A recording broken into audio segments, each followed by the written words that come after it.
Salut! Ça va? En pleine nature. Vous entendez ces cloches? C'est les vaches. Voilà. Et puis derrière, si vous voyez bien, des éoliennes, des machins énormes, quoi, qui font de l'électricité. Voilà, c'est ça. Bon, ben, voilà. Aujourd'hui, je vais vous parler d'un autre arbre qui s'appelle le tilleul. Alors, vous avez déjà entendu, hein, c'est connu, le thé au tilleul. Ben, allons voir un peu de plus près. Et puis, le tilleul, on le trouve souvent dans des places de village, des choses comme ça. Parce que, voilà, on dit que ça favorise les conversations. Je ne sais pas, voilà. Mais en tout cas, voilà, notre ami Rémi. Salut. Hello. Alors, qu'est-ce que tu aimerais nous dire sur ce tilleul? Alors, on en a ici, on reconnaît bien l'arbre avec ces petites boules de Noël, là, voilà. Et puis, voilà, je te laisse parler. Alors, eh bien, cette partie-là, lorsqu'elle est en meilleur état, donc quand elle est un peu plus fraîche, parce que là, c'est un peu... Ouais, on est en automne, hein. Ouais. Donc, c'est plutôt au printemps? Non, c'est plutôt genre il y a un mois. Ouais. J'en connais deux qui sont en retard. Oh. Eh ben, on prend... Des voitures dans cet endroit? Incroyable. J'aurais dû la prendre en photo, j'ai jamais vu ça. Non, mais je déconne. Ouais. Alors, on prend cette partie. Hop. Ouais. Et puis, on peut faire des tisanes qui adoucissent le système nerveux, Ouais. qui sont calmantes. Calmante, donc tu dors bien avec du tilleul. Voilà, oui. Oh, ok, alors on prend pas les boules, hein. C'est pas ça qu'on boit. C'est plutôt la feuille, mais D'accord. s'il y a quand même les boules.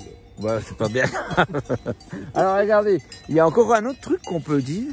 Ça, c'est notre ami Rémi qui me l'a appris. C'est par rapport à ce qu'il y a en dessous de l'écorce. Donc, en période de disette, que vous sachiez, bon, n'en abusez pas, parce que si tout le monde fait ça, mais voilà. On peut faire quelque chose avec... explique-nous, tu sais sûrement mieux expliquer que nous. Alors attends, je vais me mettre de ce côté, vas-y. Qu'est-ce que tu ferais avec l'écorce de cet arbre? Alors, autrefois, ce qui s'est eu fait, c'est qu'on prend l'aubier, c'est ce qui est sous l'écorce. C'est entre le bois dur et l'écorce. Oui, alors, à l'extérieur, il y a l'écorce. À l'intérieur, il y a le bois. Et ce qui est vivant dans un arbre, ce qui est vraiment important pour un arbre, se trouve entre les deux. Et tu appelles ça l'aubier, c'est là où la sève, elle circule en fait. Voilà. Donc, si vous enlevez toute l'écorce d'un arbre, vous le tuez. Parce qu'il ne peut plus se nourrir. Donc, c'est pour ça que des fois, on voit qu'il y a des grilles autour des arbres pour pas que les biches mangent ça, tout. Parce qu'eux, elles savent qu'il y a du bon là derrière. C'est possible. Ouais.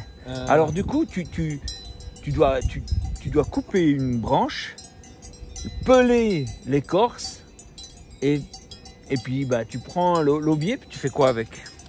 Alors avec, on peut le faire sécher, voilà, le broyer, en faire de la farine, ok, et mélanger à la farine de blé ou d'épeautre, ce qu'on utilise pour faire du pain, afin d'augmenter le volume.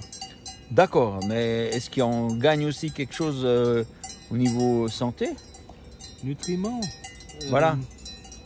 De toute façon, les oligo-éléments de l'arbre, hein, ça c'est évident. Ouais. Ok. Après, étant donné que ça devient cuit, vitamines, je pense qu'on garde pas grand-chose. Ouais. D'accord. Ouais, alors voilà, vous savez comment faire de la farine sans blé. Voilà.